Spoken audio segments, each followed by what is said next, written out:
Thank you, Lord Mayor, for that generous introduction, and I feel honoured to have been asked to give this 13th annual lecture in honour of Sir John Gilbert. And I'm also pleased, Lord Mayor, ladies and gentlemen, to share with you some of the fruits from my study of 19th century Catholic church buildings in Dublin. People like me spend a lot of time in libraries and archives and in studies, typing away, and it's lovely to emerge and share our information with people. I'm delighted to do that. Now I'm going to show you some of the Catholic churches, or as they were called at the time, ornamental edifices, which were added to the metropolis by the Catholics of Dublin during John Gilbert's lifetime. And he was born in 1829, a significant date for Catholics, and he died in 1898. Now, in the early 19th century, Catholic churches of architectural pretension, mostly in the classical style, began to be built in Dublin. These temples, as they were often called, were paid for and built against the background of legislation which for over 100 years had discriminated against Catholics. One result of this discrimination was to make it difficult for Catholics to build churches of architectural distinction on prominent sites. When the restrictions were lifted, they managed to produce some magnificent classical temples, as I hope you will agree when you see the photographs I have for you. However, not all these churches were classical, and by the middle of the century, classicism was on the wane, and the Gothic style began to be increasingly favoured by Catholic church builders, who came under the spell of fusion. Now, before looking at the churches, I want, as a way of providing some background, to bring you back to the year 1731. In that year, a Lord's Committee made a report for the government concerning the state of Catholic religion in Ireland, or popery as it was called in the report. And we learned from this report that there were 16 mass houses in Dublin, 4 of which had been built since the reign of George I, that is in 1727. And the report also counts 3 private chapels, 2 nunneries, and what it called 45 popish schools. Now, a reading of this report gives the impression, to me at least, that Catholic church building in big urban centres was progressing without too much interference. The Lord's Committee were not too pleased with this increase in building, and they said in the report, they stated that the increase, and I quote now, of public mass houses and convents is to the manifest danger of the Protestant religion, of His Majesty's government, and of the peace and welfare of this kingdom.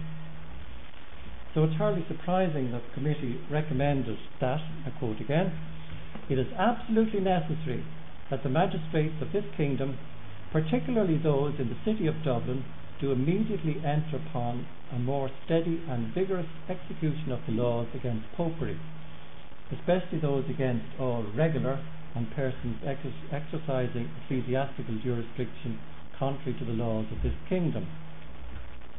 Now, whether prompted by this recommendation or not, we find Dublin Corporation setting up a committee to consider what further laws were needed to help in the proper running of the city. Very sensible thing to do.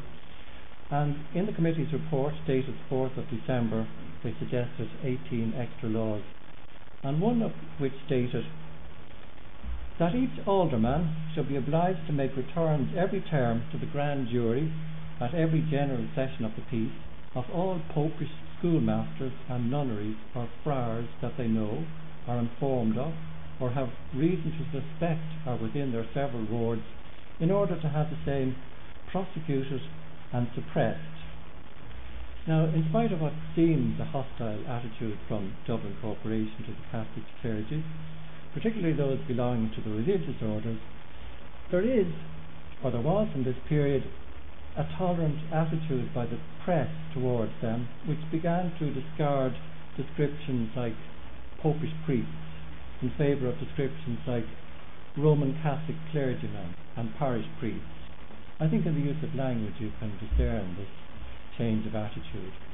And the newspapers began to publish death notices of Catholic clergymen.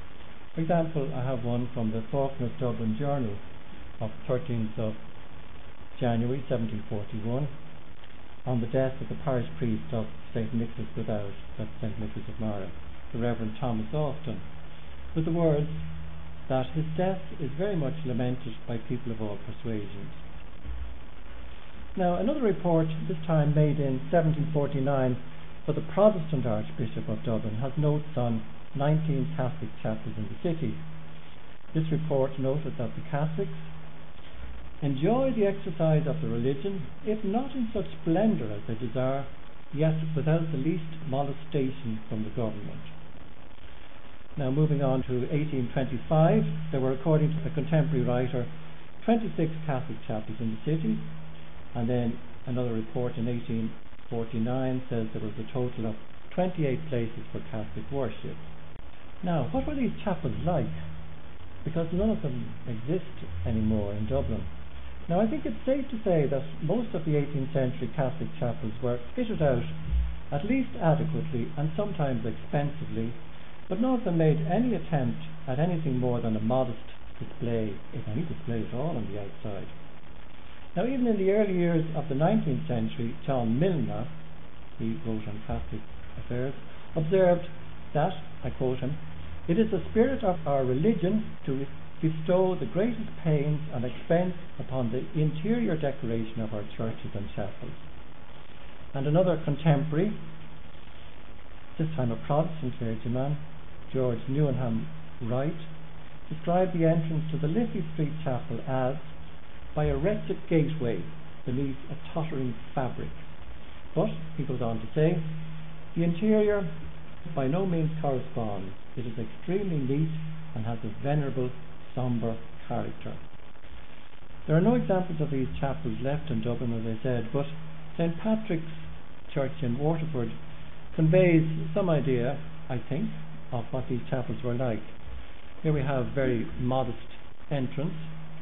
You just go down a lane into this door. It's like a speakeasy almost, and you arrive into a nice interior, well fitted out, sometimes expensively, as I said. The lovely monuments there, and very commonly they had galleries, 3 galleries in this case, to get as many people in to a small place as possible.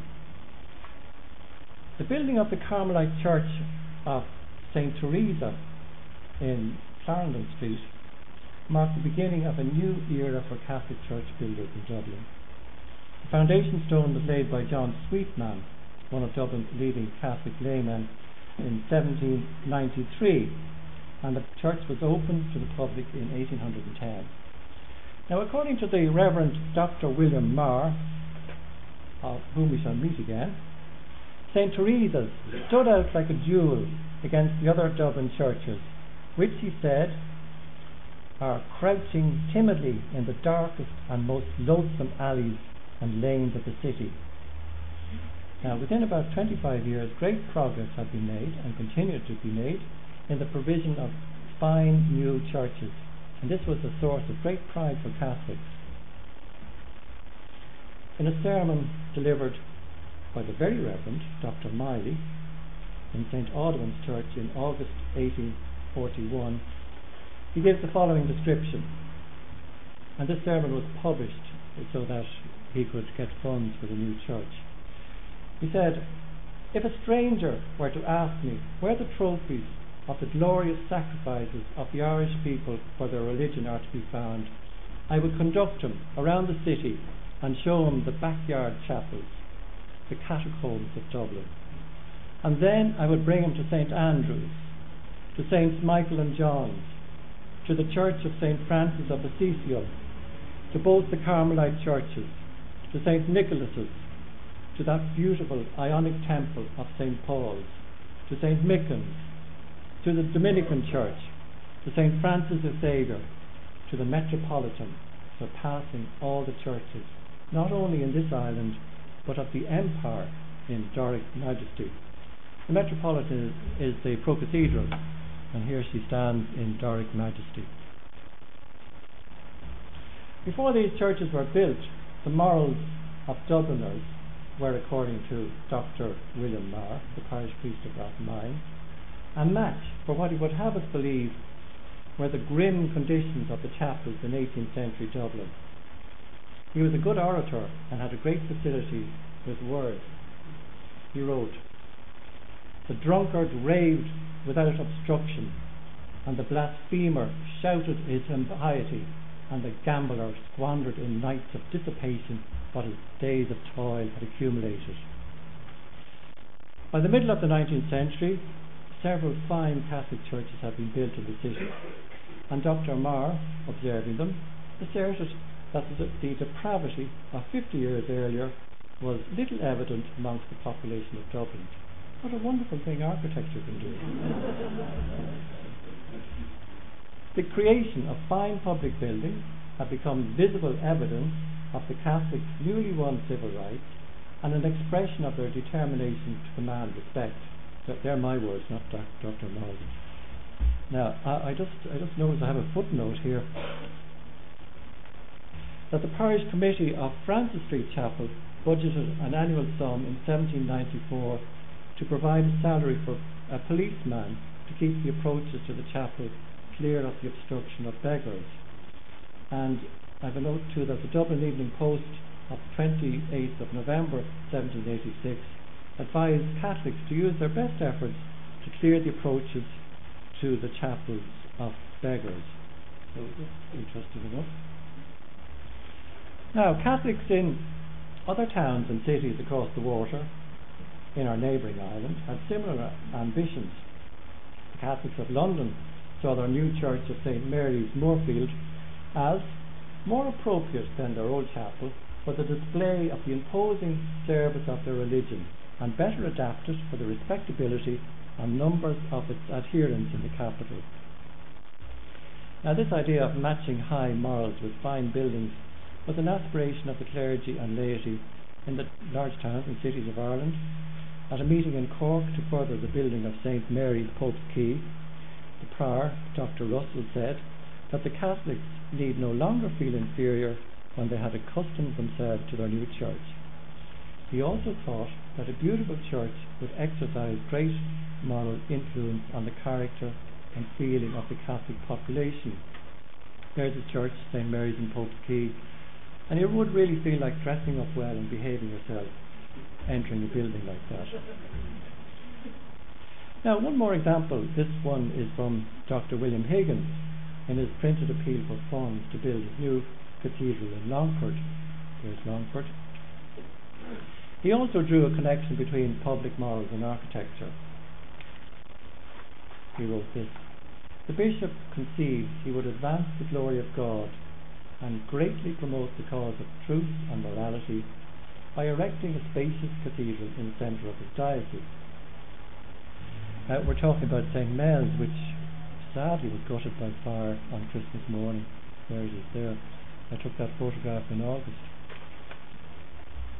The opening of a new Catholic church was to become an important social event, attended by many from the wealthy and influential sections of society.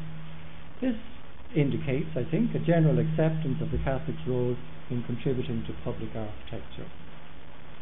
For example, the consecration of the new church of Saint Nicholas of Myra in 1832 was attended by, I quote from, where do I quote from? Freeman's Journal, a very fashionable congregation which included several Protestant families.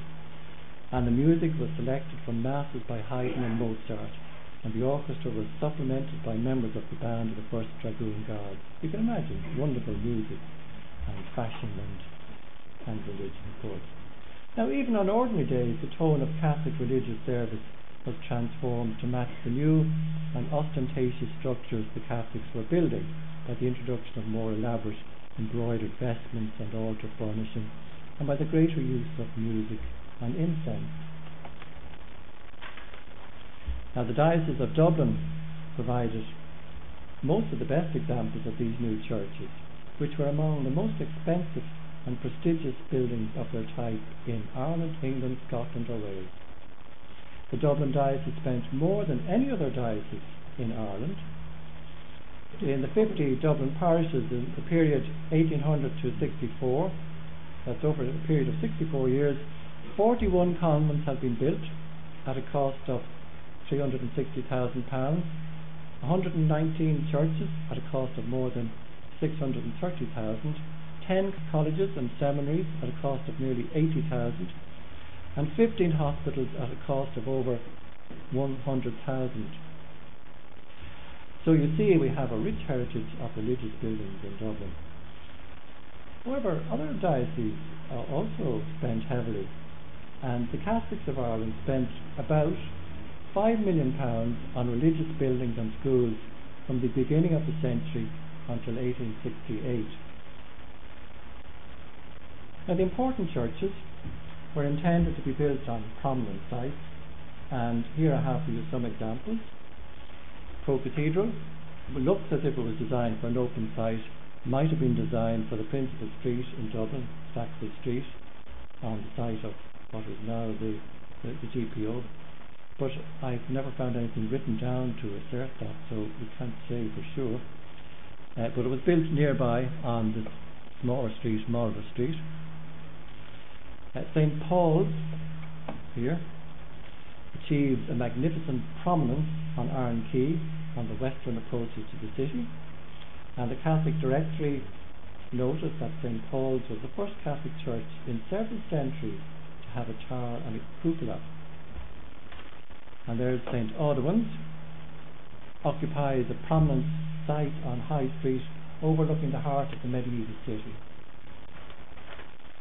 And here we have Saint Nicholas of Myra.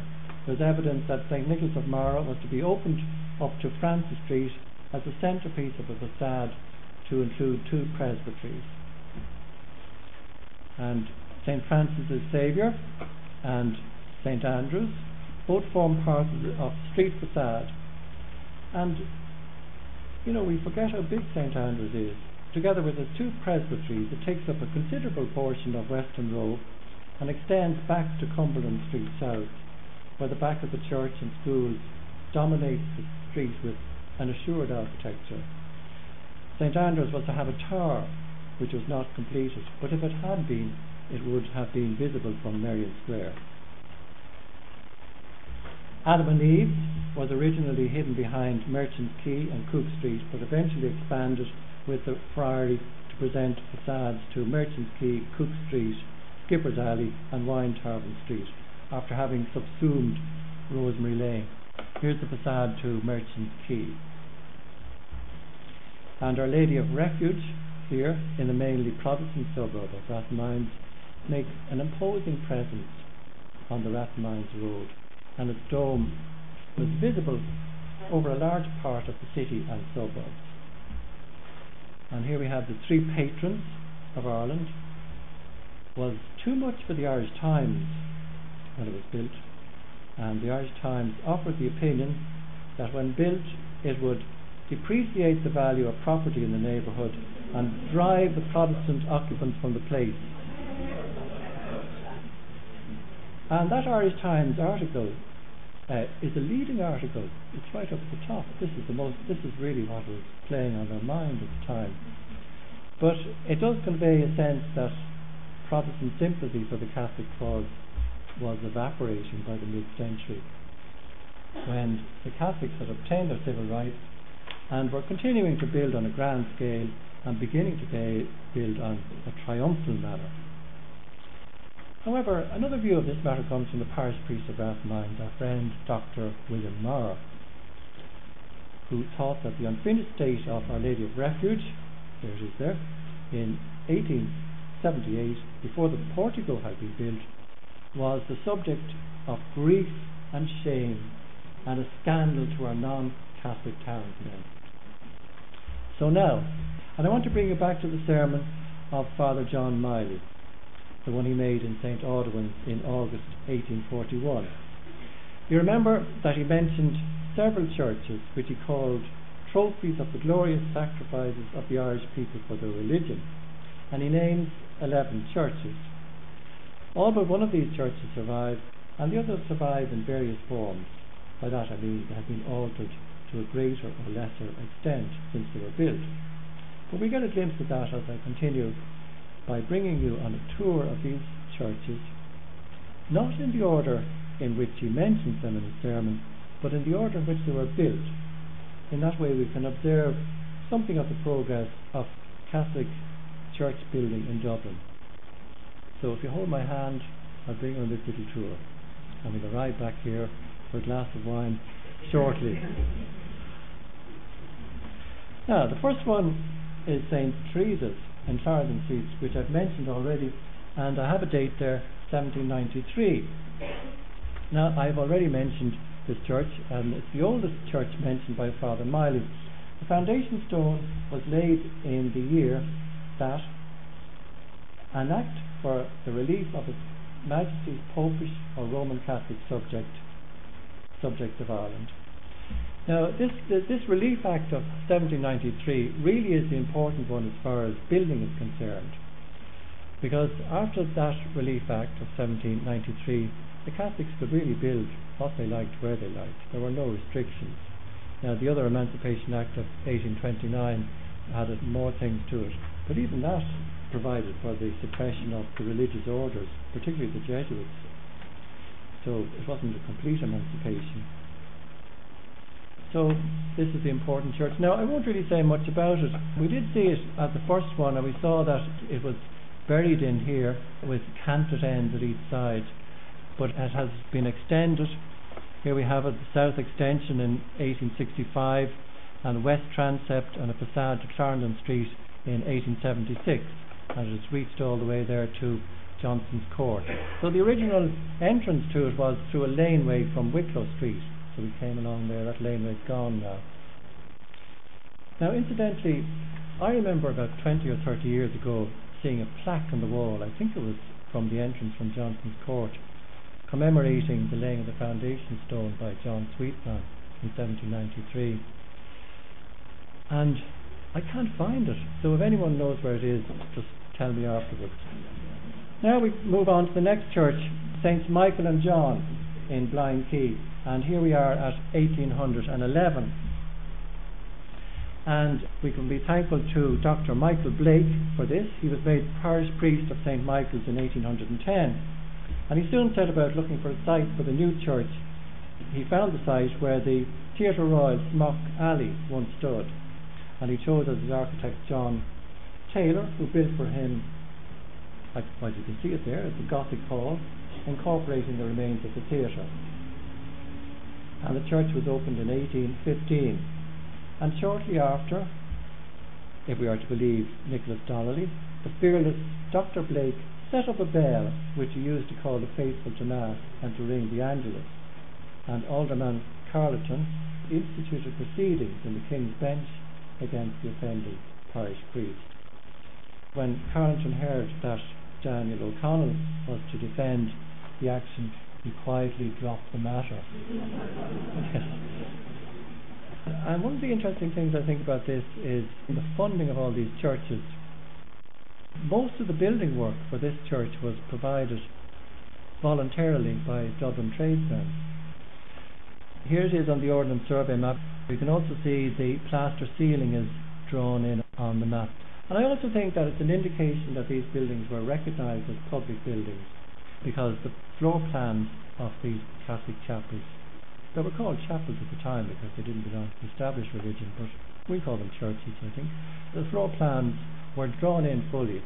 So I think it's an indication of the recognition that Catholics were receiving.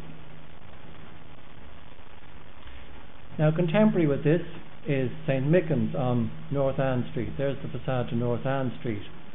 This is the oldest Catholic church in Dublin, still in use for its original purpose. In 1891 to 1902, it was enlarged with side chapels, extending the sanctuary tower, and the main entrance was changed to Halson Street. But here we see the main entrance from North Ann Street. There's the interior. It's about the same size as St. Michael and John's, about 14 or 15 metres wide by about 35 metres long. It's got a plastered ceiling, vaulted plastered ceiling, with lovely pendants on it, and there are 5 windows on either side. Still has a large balcony. Now we go on to the Pro-Cathedral. And the idea of building an important city Catholic church in the Archbishop's parish of St. Mary's became realisable after the Relief Act of 1793. And in 1803, a printed appeal was made to the public for funds. And in this appeal it stated that this church would be adapted to the increased population of this great city and not unworthy of the opulence with which God has blessed its inhabitants. An architectural competition for the new Metropolitan Chapel, as it was called then, was announced in 1814, and the committee wanted a classical building. The winning design was clearly derived from French models and was sent from Pearse, but we do not know who the architect was. Now, I could spend a lot of time talking about the Pro-Cathedral, but I just want to point out one thing, and that's its similarity between it and Saint Philip de Roule in Paris, which was designed by Jean-Francois Chalgrin in 1764 and built in 1772 to 84. So what I have here on the slide is the facade of Saint Philip de Roule and the plan of Saint Philip de Roule. Now, it's just worth noting that the Archbishop of Dublin, Dr. John Troy, was chairman of the building committee responsible for the decision that the new church should be a classical design, and it's also worth noting that he spent a week in Paris in 1777 on a journey from Rome to Ireland, and Saint Philip de Roule was under construction at the time, and he probably saw it. Now, if you just bear with me, I'll just show you my great discoveries. These are three plans. Here on the right we have the plan of Saint Philip de Roule as it was originally built, and there's Saint Philip de Roule as it was extended later on, and there's the Pro-Cathedral in grey. And what I've done there is I have superimposed one plan over the other. So we see the dotted red line superimposed over the plan of the Pro-Cathedral. And what you see there is most remarkable, I think. The width and length of both interiors are almost the same. The ratio of width of nave to width of aisle is the same in both churches, and the spacing of the columns is the same. In the original design for Saint Philip de Roule, the columns continued in front of the apse, where the choir stalls were placed. In 1846, the apse was placed further back to the designs of Hippolyte Godin to form an ambulatory behind the columns. This means that the apsidal arrangements in the Pro-Cathedral was not copied from Saint Philip de Roule. Could it be that the reordering of Saint Philip de Roule in 1846 was based on the example of the Pro-Cathedral? If the design for the Pro-Cathedral came from Paris, then the design was known in Paris. The result of the alteration is to make the spatial volumes in both churches similar. And the sense of space is similar in both churches because they have a similar plan, the same proportions, the same column spacing, and both have barrel vaults. But one thing that does make a difference is the columns. So these are Doric columns here in the Pro-Cathedral, and here we have Ionic columns in St. Philip de Roule. And also the lighting is different. The lighting of St. Philip de Roule is from windows in the aisles and also from two windows which penetrate the vault. That was intended also for the Pro-Cathedral, but they altered the design and placed dome here. So, when the Pro-Cathedral was built, the spirit of French architecture was brought to Dublin. To enter the Pro-Cathedral is to enter in imagination one of the French basilican plan churches of the late 18th century. Although when we come to the outside, the portico conveys more the sense of international neoclassicism from the early 19th century. So, the interior of the Pro-Cathedral is French, but the exterior would not look out of place in any city touched by neoclassicism. In the 18th and early 19th century, architectural ideas were transmitted quickly by publication and by the movement of architects, and Dublin by no means lagged behind any part of Europe. Just to note too that the use of Greek detailing in the Pro-Cathedral was perfectly in tune with contemporary architectural developments on the continent and in Britain. So now we move on to our next church, mentioned by Father Miley, and we're at 1825 now, and this is Our Lady of Mount Carmel. He mentioned 2 Carmelite churches, so this is one of them. And George Papworth was the architect of Our Lady of Mount Carmel, which he built for the prior of the Carmelite order, the Very Reverend John Spratt. First stone was laid in October 1825 by the Archbishop of Dublin, Dr. Daniel Murray, and solemnly consecrated by him on the 11th of November 1827. Now I like seeing what contemporary descriptions were, so I have one from the Catholic Penny magazine from 1834. It says, "The interior presents a beautiful architectural view. The right side of the church, from which the light is emitted, is pierced by windows, and the left is ornamented by corresponding niches filled with statues of eminent saints. The ceiling is coved and divided into rectangular compartments. The interior, just completed, will be peculiarly neat. The whole expense is about £4,000 and proves how much can be done with small means when taste and judgment are combined." Notice that the rich people are near the altar on seats, and the poor people are at the back of the church kneeling down on the cold floor. That was common in the Catholic churches. The only part that remains now is this part here, and the cove ceiling remains too, and I think it has been altered. In 1844 the church was extended to the north, and part of Papworth's original church was incorporated into the south aisle, and we can see it there on the plan. There is the original church. So this is the extent of it in 1864, but since then it has extended further. And I think this engraving is quite accurate, because if you do compare it with what remains, it seems to be accurate. Now we're on to Saint Nicholas of Myra in Francis Street, and we're at 1829 now. And I know this church is a favourite of many people, and we should thank the parish priest Matthew Flanagan for it. Now, Father Flanagan was appointed parish priest of Saint Nicholas of Myra in 1827. He soon directed his efforts to building an addition to the church at the east, a modest enough project which ended up with the building of a whole new church. These things happen. Now, Father Flanagan was one of the new generation of priests educated in Maynooth, and he served as parish priest of Saint Nicholas until his death in 1856. In one of the parish registers, Father Flanagan wrote in December 1834, he wrote, "The building was commenced January 1829, and now to be completed interiorly before January next, will cost interiorly complete £8,400, of which the poor and labouring classes, collected by a society of the undernamed charitable individuals during the space of 5 years, with unremitting and indefatigable zeal, amounted to £2,959 5 shillings and 5 pence.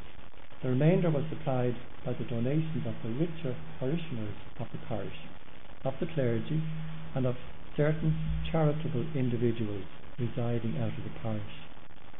Now that was a record of part of a parchment which was enclosed in a bottle and placed under the high altar on the 1st of December 1834. And it contains, as well as a short account of the new church, a short history of the parish, information on the clergy and the work of the parish, and an account of the state of ecclesiastical affairs and politics in Ireland. Now, according to the author of A Short History of Some Dublin Parishes, Nicholas Donnelly, he said the principal lines of the design were by the architect John Leeson, but Father Flanagan was responsible for the refinement of all the details, which he says was evidence of a cultivated taste. This may well have been the case. You see, in this copy of the parchment placed under the high altar, a statement that the parish priest was the builder of the church is corrected to read, under whom the church was built. Now, who knows? But it just sounds to me likely that the correction was made on the authority of the parish priest, who, from a feeling of modesty, was willing to take all the credit for the work. The design for the exterior was criticised in the Dublin Penny Journal for what is described as the incongruous association of a Gothic spire rising out of a Greek portico, and the writer, confident of his own superior judgment in matters of taste, proffered the advice that, as it is not too late, we indulge a hope that this error may be corrected. I say the spire which offended the Dublin Penny Journal cannot be called Gothic. The whole arrangement of portico, base, tower and pyramidal spire has a sober classical appearance and is a satisfactory solution to the problem of uniting spire and portico. You can see there that the drawing suggests a large open space in front of the church and presbyteries, which would have involved the demolition of some houses fronting Francis Street, and no houses were demolished as far as I know, and only one presbytery was built. That pediment was there, and the spire was never built, but the pediment was replaced with the copper dome. I was mentioning earlier about the segregation of classes of people in the churches, and we have a lovely example in Saint Nicholas of Myra. The opulent members of society approached the church through here and seated themselves near the altar. There's a little gate there which still has a lock on it. It's interesting. It's great that they haven't altered that, so these rails are still in position. The focal point of the church, the high altar, has retained its original fittings. The parish priest bought the altar at Rome and the statuary at Florence. He used his contact in Rome, the rector of the Irish College, Dr. Paul Cullen, to help him buy the sculpture he wanted for his church. And he travelled to Florence in 1833 and took an apartment for 1 month to look for sculpture and to study Italian. Shortly after arriving in Florence, he wrote a gushing letter to Cullen describing his journey and praising the beauty of Florence, its clean and well-dressed inhabitants, and its delightful cafes and restaurants. Now, we can only think that this must have been a contrast to what he was used to in Dublin. He was writing about the coach trip and some American passengers too that were causing a nuisance. It was great stuff to read. Here's a little of what he wrote. The city is all alive, the streets wide, admirably paved, I may say flagged and perfectly clean. The air is good, and the view of the vicinity, which I only yet had at a distance, exceedingly cheering and enlivening. So he enjoyed himself there. Now, Father Flanagan had already commissioned the Roman artist Giuseppe Leonardi to build the altar for Saint Nicholas of Myra, but he failed to find anyone in Rome willing to carve the 2 statues of angels he wanted for the price he was willing to offer. But he did eventually find in Florence sculptor, turned out to be very good, Francesco Pozzi, to carve the 2 angels. And there's lots of correspondence about that, about the exact sizes of it. And then when he leaves Florence, he's worried that the sculptor will stop work on his project because he isn't there to egg him on and so on. But they did eventually arrive. But there's more things in this church, more delights. There's a plaster relief of the Last Supper there, and over this altar, the Marriage of the Virgin by John Smith, and there's a Pietà by John Hogan. So it's really lovely stuff. The Freeman's Journal described this interior as it was at the consecration of the church on the 15th of February 1832. The pilasters over the altar are of the Ionic order and have a very fine effect. The stucco too over the sanctuary, the only part as yet sealed, is beautiful. The building is altogether light, elegant and commodious, and when completed will reflect great credit upon the architect who planned and the independent and liberal parishioners who erected so noble a temple to the living God. And surely the labours of the reverend gentleman, under whose auspices so vast a work was undertaken can never be forgotten. Now, almost 10 years later, on the 8th of November 1842, the church was solemnly dedicated, although unfinished, and the Catholic Directory expressed the hope that Father Flanagan could complete this sacred structure, which is an honour to his taste and judgment. Some more photographs of the interior. This ceiling is remarkable. All these panels have symbols of religion, like keys and the cock crowing, distributed all over the church. And then at the crossing here we have 4 fathers of the church, and we have the 12 apostles all around here. So it's a really lovely piece of work, and I love that church. And I remember when I was making the plan of it, I was left alone inside, and the church was locked, and there was a thunderstorm outside. One of these things that stick in your memory, the joys of research and working. And there's Francesco Pozzi's beautiful angels, beautiful marble angels. So we're lucky to have these, I think. So now we'll move on to our next church, also 1829, St. Francis Xavier in Gardiner Street, Upper. And building work started on this church in 1829 and was opened for use on the 3rd of May 1832 and was dedicated on the 12th of February 1835. The church was built. And the new church was described by the Reverend Patrick Marr, S.J., as a beautiful, uniform and commodious temple.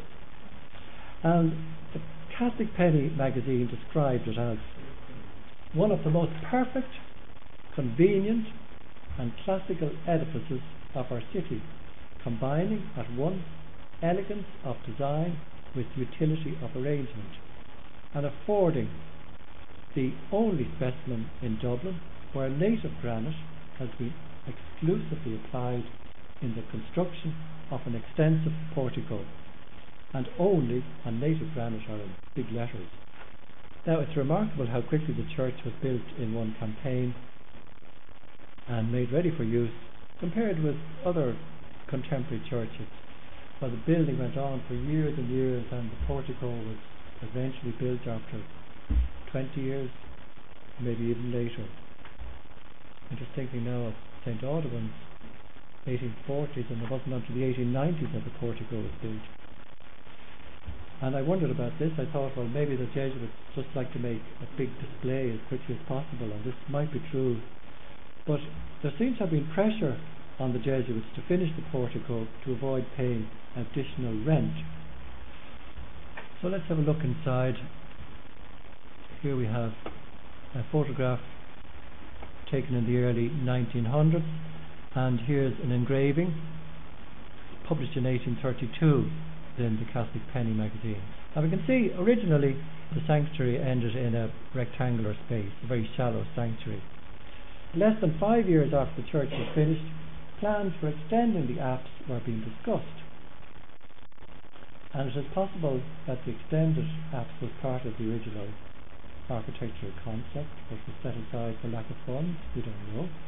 On the other hand, it is possible that during the rector's stay in Rome, Father Esmond's stay at the Jesu, which is the mother church of the Jesuit order, he stayed there from 1839 to 1844, and it's possible that the idea of extending the church fixed itself in his mind while he was there.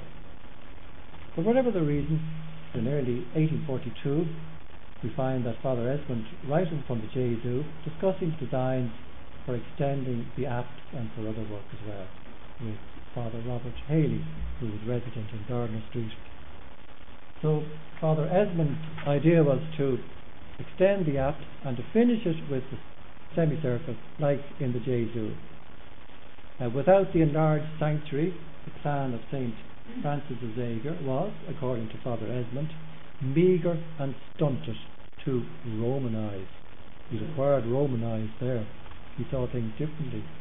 And he said everyone he consulted in Rome thought that the general effect and proportions of the church would be improved by the proposed enlargement of the sanctuary. Now, the building of the apse in 1851 And the placing of this high altar within it brought the spirit of the Jesu to Dublin. So there are some features of the Jesu which are employed in St. Francis Xavier. The side chapels, I have a plan in which we will see the side chapels later. And very short transepts. Incidentally, the rich people entered through the side chapels and found themselves up near the altar. That's how they entered the building. There are differences too. The Jesu has a barrel vaulted ceiling and a dome at the crossing, but here it's all flat ceilings. Beautiful church, St. Francis Xavier, and a beautiful altar. We're a long way from the 18th century chapels with the great big galleries and people squashed in tightly. Here we have just a small gallery for the choir and organ.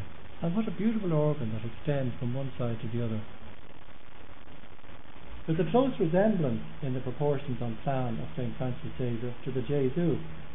And to some extent this explains why the architectural experience conveyed by the interiors are comparable.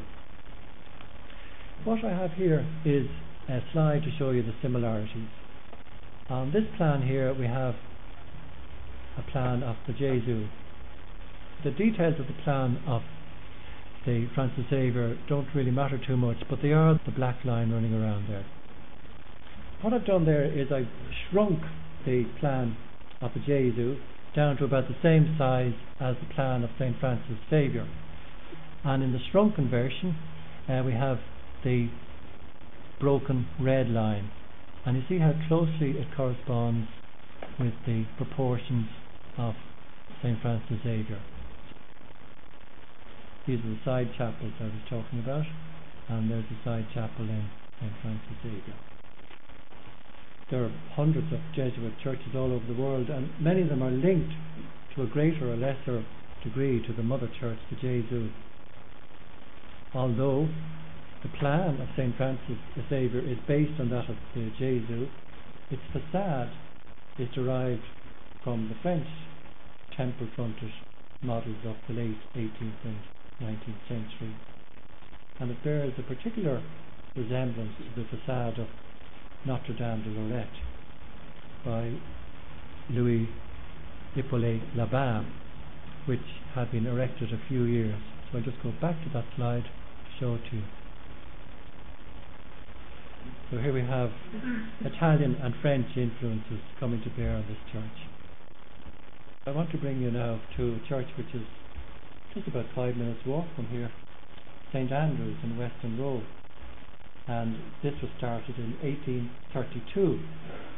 The first church that Father Miley mentioned in his sermon is St. Andrew's, and it is also the first church that probably sprung to his mind, because only a few months before his sermon this church was solemnly consecrated on 29th of January 1841. Now this must have been a really wonderful affair.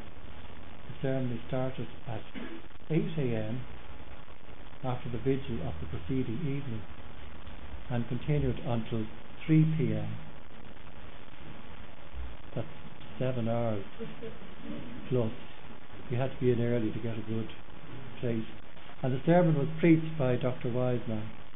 Freeman sent journalists there to report on it, and the Freeman's Journal had this to say.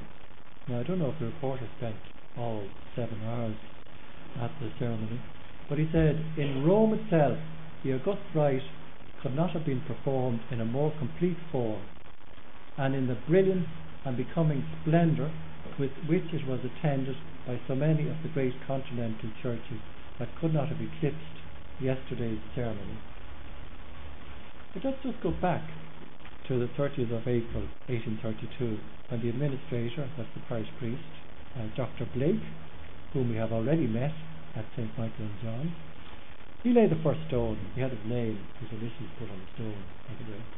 And this ceremony was attended with a great deal of pomp. A large platform was provided for those attending.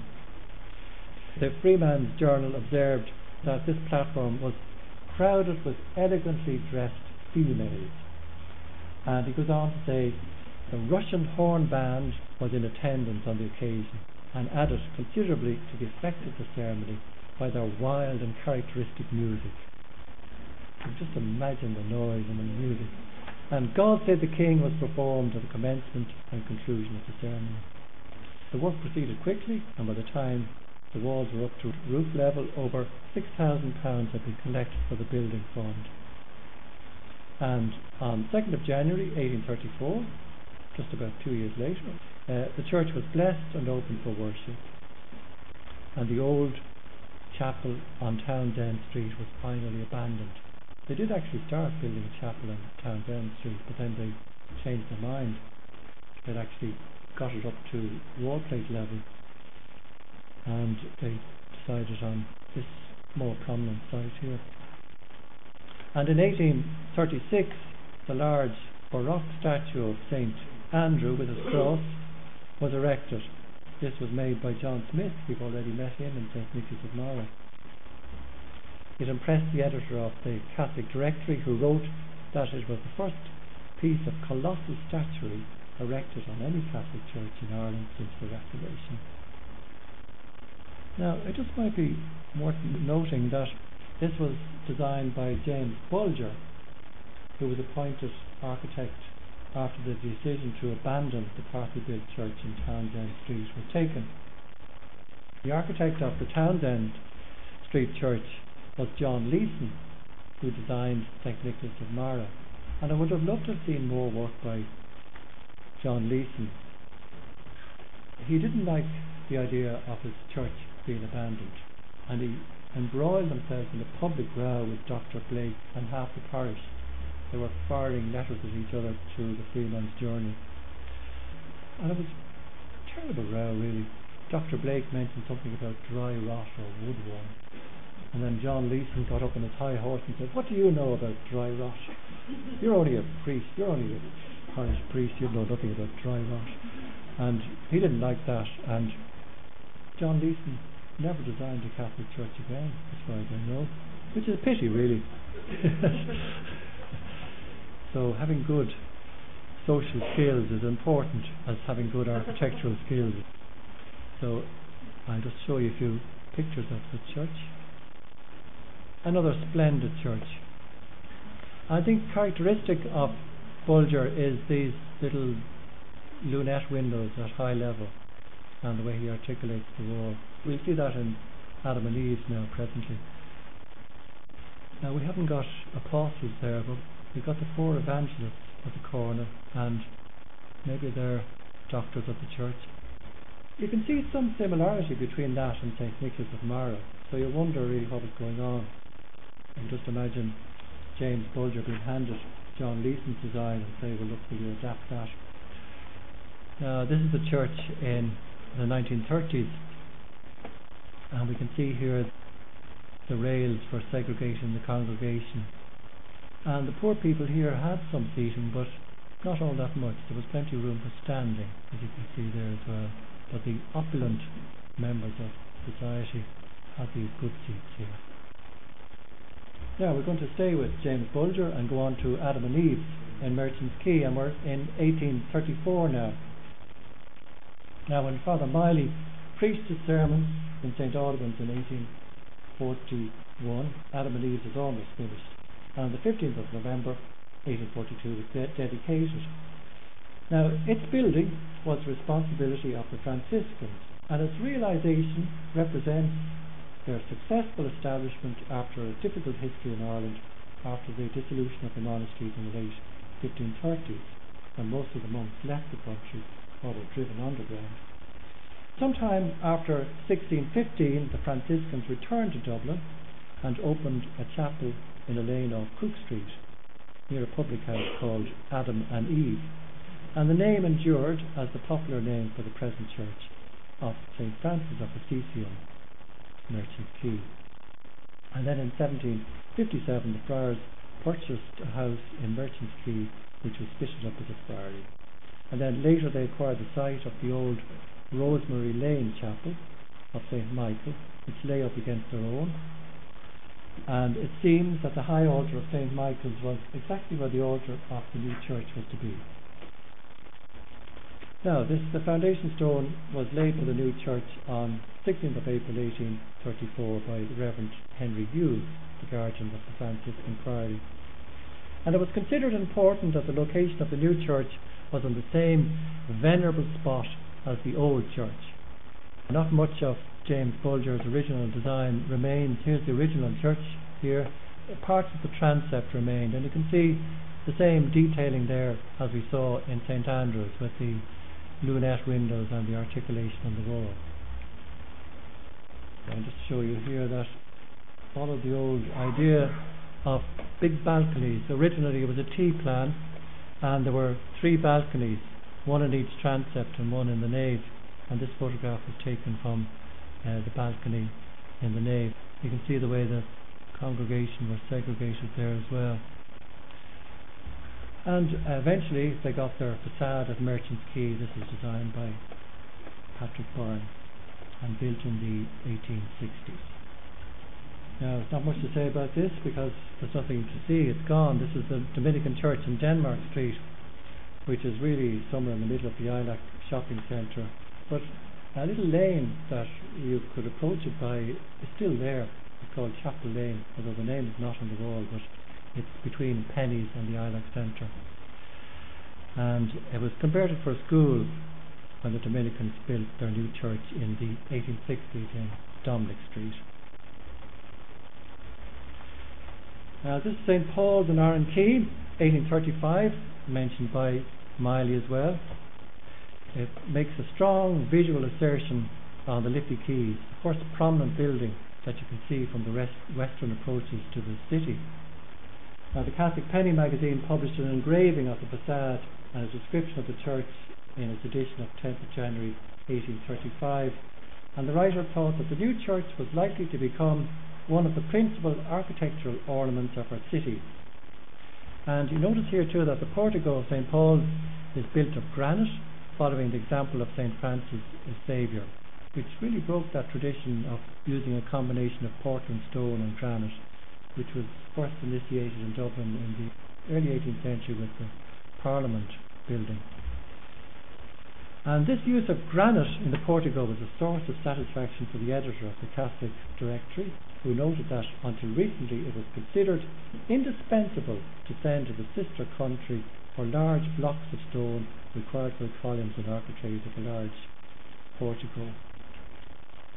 Well, it took a while to build the portico, but it was eventually finished and paid for in 1842.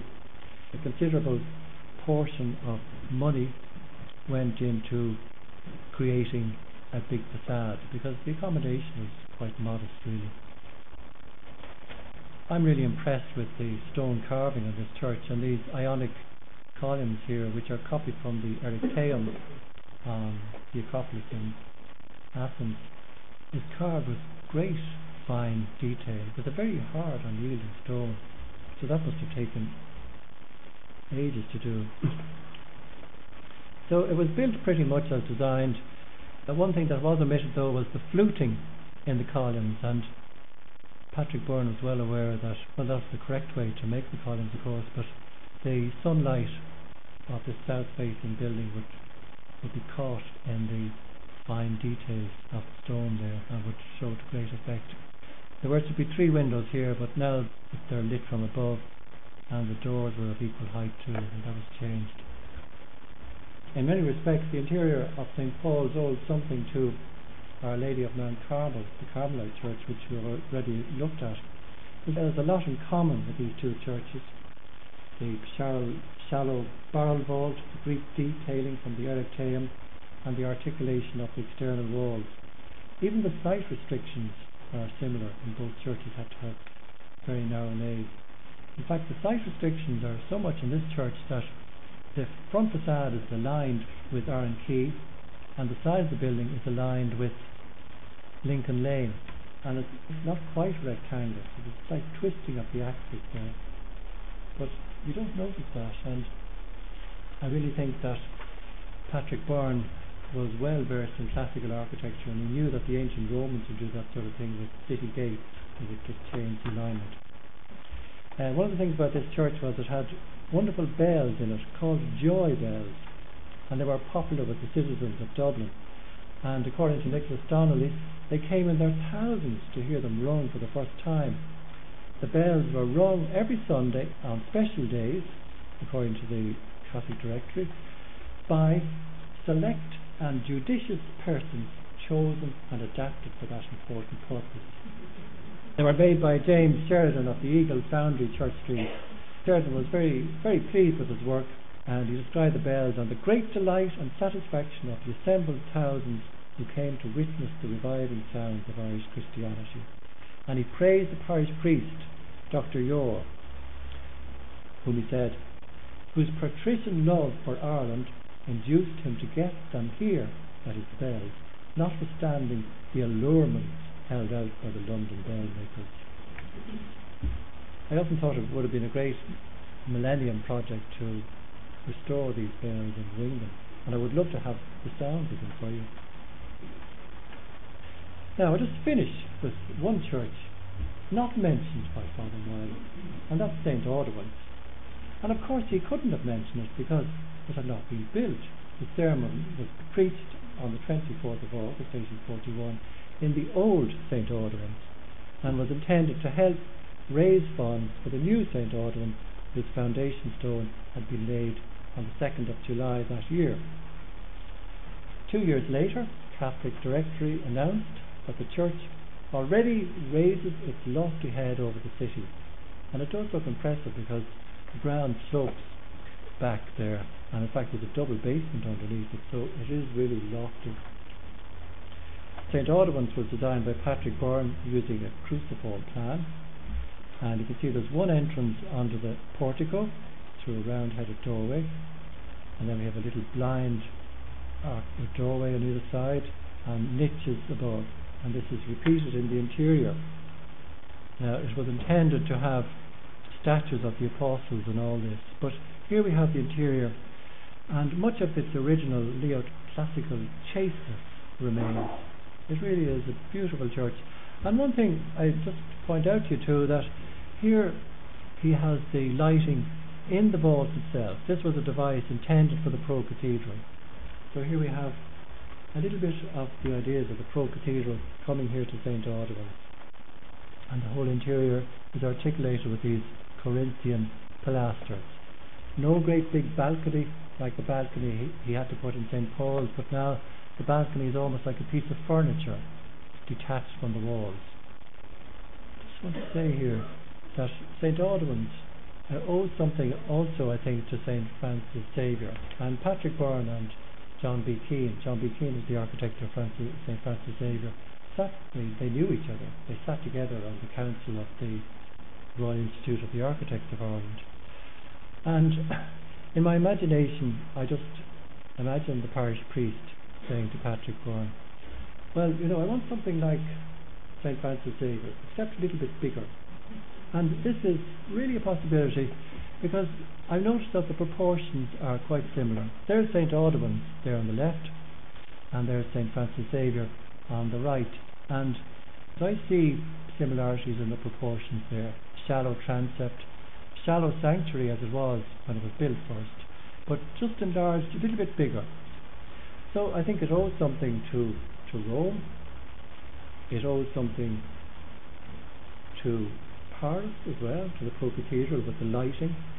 And if we sit it amongst some churches from the same era or before from Paris, it doesn't look out of place.